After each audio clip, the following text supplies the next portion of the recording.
So guys, the Nairobi construction currently is 60% completed and is estimated to be 100% completed and ready for use by February 2022. Remember, actually it was supposed to be completed by December 2021, but that date has been moved forward to February 2022. Construction works are progressing well, and Nairobi Expressway is set to make Nairobi one of the best cities in Africa, and we believe this will reduce traffic jam in Nairobi and increase investments in Nairobi. Also, Nairobi Expressway is set to cost 7 billion Kenyan shillings more. This was announced by the contractor which is constructing the Nairobi Expressway. Actually, it's a Chinese company.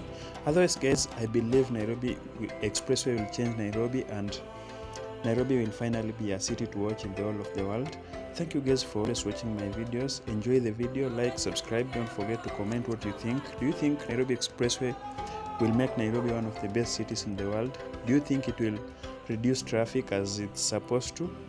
Let me know in the comments below. Otherwise, thank you for watching and enjoy.